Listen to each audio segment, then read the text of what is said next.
Family had nothing left. Steve Harvey's surprise stunned everyone. There is a difference between being poor and having nothing left. Poor is a condition. Having nothing left is a cliff. It is the moment when the last option runs out, the last dollar is spent, the last door closes, and the person standing on the other side of all that loss has to decide whether to keep standing or let go. On a Tuesday afternoon in February 2026, a family walked onto the Family Feud stage that had reached that cliff. They had lost their home. They had lost their car. They had lost the small business that 3 generations had poured their lives into. They had nothing left except each other, and a game show application that the grandmother had filled out because she believed, with the stubborn, irrational faith of a woman who had survived 81 years on this earth, that God does not close every door at once. Steve Harvey did not know any of this when the game started. He found out during the game, and what he did after he found out was not charity. It was not a grand gesture designed for cameras. It was the most personal, most deliberate, most carefully constructed act of rescue that had ever taken place on his stage. He did not just help this family. He rebuilt them. And the way he did it stunned every single person in that building into silence before it stunned them into tears. Before we get into this story, hit that like button and subscribe to this channel right now. What Steve Harvey did for this family is proof that sometimes the right person shows up at the right moment. And when that happens, everything changes. The Sandoval family from Albuquerque, New Mexico arrived at the Family Feud studio in Atlanta carrying everything they owned in 2 suitcases and a backpack. Not because they were traveling light, because that was everything. 2 suitcases and a backpack held the complete physical inventory of a family that, 18 months earlier, had owned a house, a restaurant, 2 vehicles, and the kind of modest but stable life that takes decades to build and months to lose. The family matriarch was a woman named Elena Sandoval. She was 81 years old, and she was the reason this family existed in every sense of the word. Elena had been born in a small village in southern New Mexico in 1945, the daughter of a ranching family that worked land they did not own for wages they could not live on. She married at 18, moved to Albuquerque with her husband, Raul, and in 1972, they opened a small restaurant called Casa Sandoval in the South Valley neighborhood. The restaurant served traditional New Mexican cuisine, the recipes passed down from Elena's mother and grandmother, dishes that carried the flavors of a region and a heritage that Elena believed were worth preserving even as the world around her changed. Raul died in 1998, and Elena kept the restaurant going. She kept it going through recessions and road construction that diverted traffic away from their street, and rising food costs, and the slow, grinding economic pressure that squeezed small family restaurants across the country year after year. She kept it going because Casa Sandoval was not just a business. It was the family's identity. It was where Elena's children had grown up, doing homework in the back booth and bussing tables on weekends. It was where neighborhood families celebrated birthdays and quinceañeras and graduations. It was where the local firefighters ate lunch every Thursday and where the retired postal workers gathered for coffee every morning. Casa Sandoval was the living, breathing, enchilada-scented proof that the Sandoval family had built something permanent, something that mattered, something that would last. It did not last. 18 months before the Family Feud taping, a kitchen fire destroyed the restaurant. The fire started in the early morning hours when nobody was inside, caused by faulty wiring in a building that was over 50 years old. The insurance payout was minimal because Elena had been underinsured for years, a cost-saving measure that had seemed reasonable during lean times, and that proved catastrophic when the worst-case scenario arrived. The building was gutted. The equipment was destroyed. The recipes, handwritten on index cards that Elena kept in a metal box in the kitchen, survived only because the box had been in a storage closet that the fire did not reach. Everything else was gone. The loss of the restaurant triggered a cascade of financial destruction that dismantled the family's stability in stages. Without the restaurant's income, Elena could not make the mortgage payments on the small house she owned 3 blocks away. The house went into foreclosure 6 months after the fire. Without the house, Elena moved in with her daughter, Rosa, who was 57 and who had been the restaurant's manager for 22 years. Rosa's apartment was a 2-bedroom unit that was already tight for Rosa and her own daughter, and adding Elena made it unmanageable. The financial strain of supporting the expanded household on Rosa's unemployment benefits, she had lost her job when the restaurant burned, depleted Rosa's savings within 4 months. When Rosa could not make rent, the family was evicted. They moved into a week-to-week motel on the outskirts of Albuquerque, paying with the last of the insurance money. When that ran out, they moved into a shelter. Standing next to Alina was Rosa, and the change that 18 months of loss had wrought on her was visible. Rosa had been a robust, energetic woman who ran a restaurant kitchen with the authority of a general and the warmth of a grandmother. Now she was thin and tired, and she moved with the careful economy of someone who was conserving energy because she did not know when or where her next reserves would come from. Rosa had applied for over 200 jobs in 18 months. She had been hired for 3, all temporary, all minimum wage, and all of them had ended when the seasonal or project-based work was completed. The third member of the team was Rosa's daughter, Sophia, who was 32.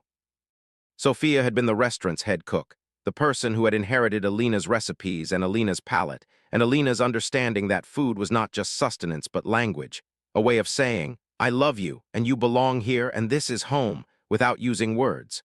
Sophia had been preparing to take over Casa Sandoval as Alina transitioned into retirement. That plan had burned with the building. Since the fire, Sophia had been working as a line cook at a chain restaurant, earning $12.50 an hour preparing food that she could make better in her sleep, food that carried none of the history or the love or the identity that had defined her cooking at Casa Sandoval. The fourth member was Sophia's son, Diego, who was 11.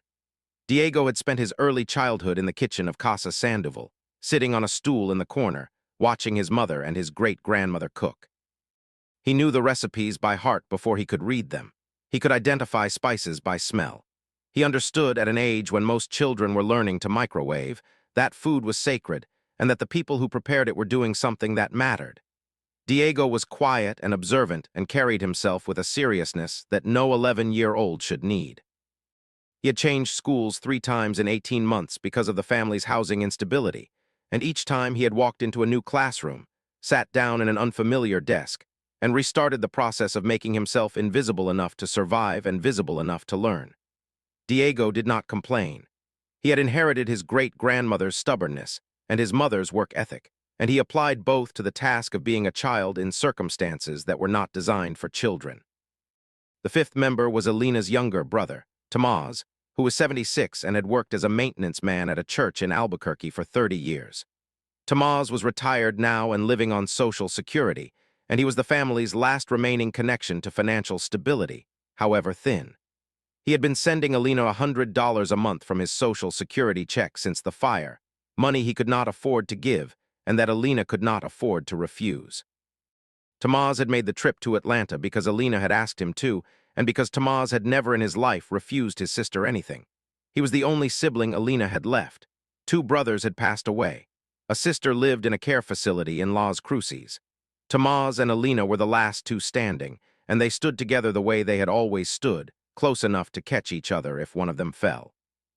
Alina had filled out the Family Feud application at the public library in Albuquerque, using a computer with the help of a librarian who recognized her from Casa Sandoval and who cried quietly at her desk after Alina left.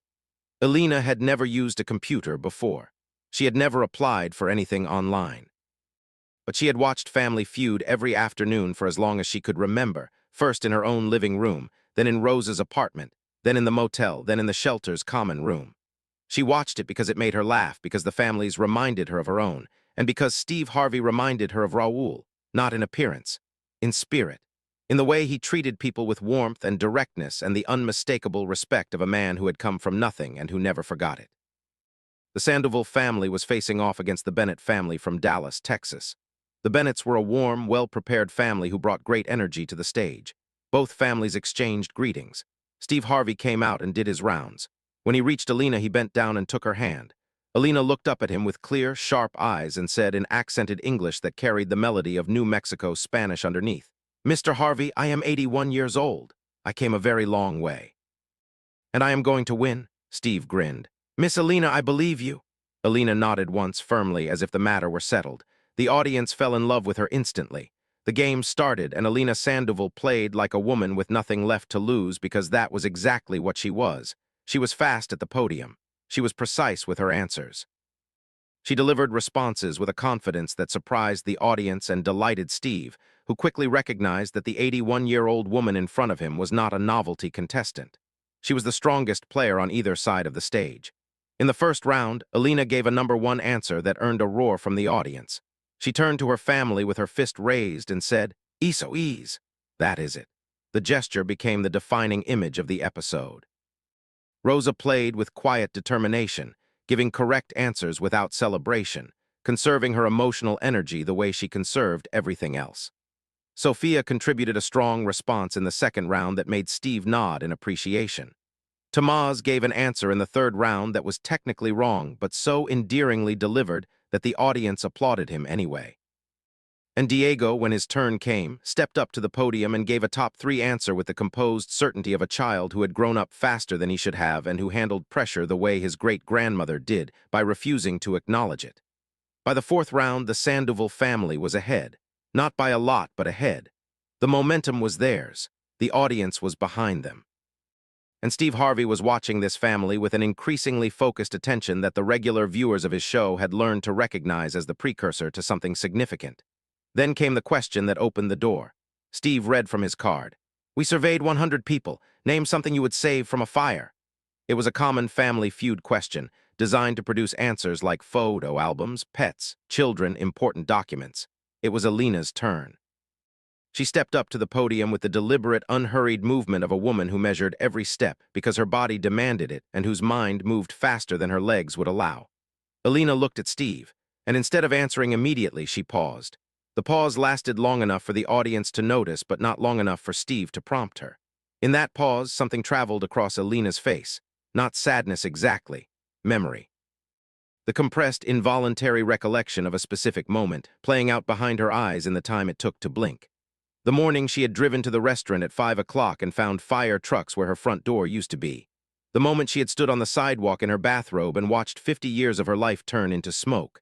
The metal box in the storage closet. The index cards. "My recipes," Alina said. Her voice was steady, but the word recipes carried a weight that was audible to everyone in the studio. It was not the weight of a cooking instruction. It was the weight of a woman's mother and grandmother and great-grandmother. It was the weight of a culture and a family and a history preserved on index cards in a metal box that had survived a fire that destroyed everything else. The board was checked. Important documents was on the board and the judges counted it. #2 answer. 29 points. The audience clapped. Alina nodded and walked back to her family, but Steve did not move on. He was looking at Alina with the expression that the people who worked closest to him called the lock. It was the moment when something a contestant said connected to something deeper, and Steve's entire focus narrowed to a single point. He was locked. "Alina," Steve said, "you said your recipes, not your photo albums, not your jewelry, your recipes. Tell me about that." He said it casually, as if he were making conversation, but everyone on the production team recognized the tone. Steve was pulling a thread. Alina turned back towards Steve. She looked at him for a moment and then she said, 18 months ago my restaurant burned down. My family's restaurant. We had it for 53 years. My husband and I built it together. I raised my children there. My granddaughter learned to cook there. My great-grandson took his first steps there." She paused. "When the fire happened, I lost everything. The building, the equipment, the tables and chairs, the photos on the walls, everything. But my recipes were in a metal box in a closet that did not burn. My mother's recipes, my grandmother's recipes, recipes that go back 100 years. They survived. That is all I have left of 53 years, a box of index cards." The studio was silent. Steve was standing at his podium, and his hand, which had been holding the question card, had lowered to his side. His expression had shifted from curiosity to something heavier, something that was pulling him forward even as the game was supposed to be pulling him to the next question. "Alina," Steve said carefully, "what happened after the fire? Where is your family now?" Alina looked at Rosa. Rosa looked at the floor. Sophia put her hand on Diego's shoulder. Tomaz straightened his back, the reflex of a man who braced himself when his sister was about to be exposed to the world. "We lost the house after the fire," Alina said. Her voice did not waver.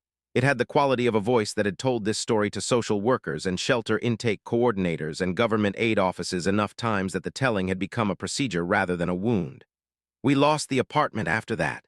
We are in a shelter right now. We came here from a shelter." She paused.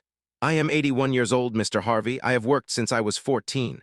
My husband worked until the day he died. My daughter has worked her whole life. My granddaughter is a chef. We are not lazy people. We are not careless people. We are people who had a fire, and the fire took everything." She touched the collar of her matching shirt, a yellow shirt that the family had purchased at a discount store in Albuquerque with money Tomaz had provided, and said, These shirts are the newest clothes we own. We bought them for this show because I did not want my family to walk out here looking like we have nothing. We have nothing. But I did not want them to feel it today. I wanted them to feel like a family on television having the best day they have had in a year and a half. Steve Harvey set his card on the podium. He did not set it down the way he did when he was frustrated or dramatic. He placed it the way a man places a tool he knows he will not need again for a while, because the work that needs doing now requires different instruments. Steve Harvey stepped out from behind his podium and walked to Alina. He did not rush. He moved with the deliberate care of a man who understood that what was about to happen on his stage was bigger than any game, and that the way he handled it would determine whether it became a spectacle or a sacrament. He stood in front of Alina and said, "Miss Alina, I want you to hear me. You said you did not want your family to feel like they had nothing. I want to tell you what I see when I look at your family. I see a woman who has worked for 67 years. I see a daughter who managed a restaurant and applied for 200 jobs and did not give up. I see a granddaughter who is a chef working a line cook job because that is what was available, and she took it without complaint.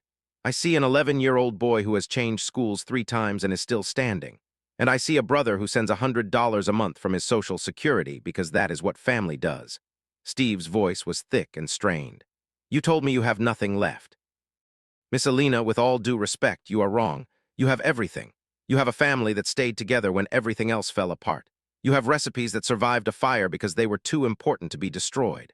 And you have an 81-year-old woman who walked onto my stage and told me she was going to win, and I believe her more than I have believed anything anyone has said to me in a very long time." Alina looked at Steve, and for the first time that day, her composure trembled. Not broke, trembled. The 81-year-old woman who had held it together through a fire, a foreclosure, an eviction, and 18 months in a shelter allowed one tear to fall from her right eye. She caught it with her finger before it reached her chin and said, "Mr. Harvey, my husband used to say that God does not close every door at once. He always leaves one open. I have been looking for that door for a year and a half. I thought maybe it was this one." Steve nodded. "Miss Alina, you found it." Steve turned to the audience and the cameras. "I want every person watching this to listen carefully because what I am about to do is not something I planned. It is not something the producers set up. It is something that is happening right now in this moment because I cannot stand on this stage and watch a family that has lost everything and do nothing. That is not who I am. That is not what this show is for." Steve made his announcements, and each one was delivered with the specificity and intentionality of a man who was not performing generosity, but engineering a rescue. First, his foundation would be covering 12 months of housing for the Sandoval family in a stable apartment in Albuquerque, giving them the time and security they needed to rebuild without the constant threat of displacement. Second, Steve was connecting Alina and Sophia with a restaurant industry recovery fund that provided grants and low-interest loans to family-owned restaurants that had been destroyed by disasters. He had already spoken to the fund's director during a commercial break, and the initial conversation had been promising. Third, the show would be setting up an education fund for Diego to ensure that the 11-year-old's schooling would not be disrupted by another move, another shelter, another change of address. Fourth, and this was the one that made Alina's composure finally break entirely, Steve announced that a professional food historian he knew personally would be working with Alina and Sophia to digitize and preserve the family's recipe collection, creating archival copies that could never be lost to another fire, another flood, another disaster. The recipes that had survived in a metal box would be preserved permanently, professionally, and shared with Alina's family for generations. Alina heard the last announcement and she sat down, not dramatically, not performatively. She simply sat down on the Family Feud stage because her legs would not hold her anymore. Rosa was at her side instantly. Sophia kneeled in front of her grandmother and took both of her hands. Diego pressed himself against Alina's side. And Tomás, the 76-year-old brother who had been sending $100 a month from his Social Security check because that was what family did, stood behind his sister with his hand on her shoulder and looked up at the studio lights with wet eyes and moving lips, saying the prayer he had been saying since the fire, the same prayer Alina had been saying, the prayer that asked for one open door. Steve kneeled down next to Alina on the stage floor. "Miss Alina, your husband was right. God does not close every door, and I want you to know something. When you get back to Albuquerque, when you walk into that apartment, when you start rebuilding, I want you to remember this moment. Not because of me, because of you, because you are 81 years old and you got on an airplane and came to Atlanta and walked onto this stage and told me you were going to win. And you did win. Not the game, The game does not matter. You won because you refused to stop. Because you filled out that application at the library even though you had never used a computer. Because you bought these yellow shirts so your family could feel like a family instead of a crisis. Because after 18 months of losing everything, you still had enough fight in you to walk onto this stage and look me in the eye and say, "I am going to win." That is winning, Miss Alina. That is the real thing. Alina reached up and placed her hand on Steve's cheek. It was the gesture of a grandmother, instinctive and tender and carrying the authority of 8 decades. "You are a good man, Mr. Harvey," she said. "My Raoul would have liked you." Steve pressed his lips together hard and closed his eyes, and when he opened them, the tears were falling freely. "That is the greatest compliment I have ever received," he said, and he meant it. The audience was on its feet. The ovation was sustained and powerful, the sound of 200 people who had come to watch a game show and had instead witnessed something that reminded them what human beings were capable of when they chose to show up for each other. The Bennett family, the opposing team, was standing and applauding with everyone else. Tom Bennett, their family captain, walked across the stage and shook Alina's hand. "Ma'am, it was an honor to play against you," he said. Alina smiled. "Come to my restaurant when I reopen it." "The enchiladas are on me." The audience laughed, and in that laughter was something that went beyond amusement. It was hope. The hope that an 81-year-old woman's promise to reopen her restaurant was not a joke but a prophecy. The Sandoval family won the game. They made it to fast money, and Alina and Rosa combined for 186 points, winning the $20,000. When the final score was revealed, Alina did not jump. She did not scream. She closed her eyes, pressed her hands together, and whispered, "Gracias, Raoul." Then she opened her eyes and looked at her family and said, "We are going home. We are going to rebuild." It was not a celebration. It was a declaration of intent from a woman who had lost everything and who had just been given the first piece of what she needed to get it back. The Sandoval family moved into their apartment 3 weeks after the taping. It was a 2-bedroom unit in a complex in the South Valley, 5 blocks from the lot where Casa Sandoval had stood. Alina insisted on the location. She wanted to be close to where the restaurant had been, not because she was living in the past, but because she intended to be there when the future arrived. The apartment was furnished by Steve Harvey's team, and when Alina walked through the front door and saw the kitchen, she stood in the doorway and placed her hand on the counter and ran her fingers along the surface the way a musician touches an instrument after a long time away. Rosa found her there 10 minutes later, standing in the kitchen with her eyes closed, moving her hands across the countertop, as if she were kneading dough that was not there yet but would be soon. The recipe preservation project began within a month. The food historian Steve had connected them with a woman named Dr. Valerie Ortega, who specialized in the culinary traditions of the American Southwest, arrived in Albuquerque and spent a week with Alina and Sophia, photographing each index card, transcribing each recipe, recording Alina's oral histories of where each dish came from and who had taught it to whom. The cards were then professionally archived in a format that could not be destroyed by fire or water or time. When the project was complete, Alina held the archival binder in her hands and said, "My mother is in here. My grandmother is in here. My great-grandmother is in here. They survived the fire. They will survive everything now." When the episode aired 7 weeks later, the clip of Alina telling Steve about the fire and the recipes was viewed over 100 million times across all platforms. But the moment that people shared most, the moment that crossed every language and every border and every demographic, was Alina's statement. "We have nothing, but I did not want them to feel it today." That sentence captured something universal about the experience of poverty and the ferocity of parental love. The determination to shield your family from the weight of your circumstances, even when those circumstances are crushing you. Mothers and fathers around the world shared the clip and posted their own versions of that sentiment, describing the ways they had hidden their struggles from their children, the meals they had skipped so their kids could eat, the bills they had juggled so the lights would stay on, the performances of normalcy they had staged so that their children could have one more day of feeling safe. The collective testimony was enormous and deeply moving, a global chorus of parents saying, "I did this too. I hid it too."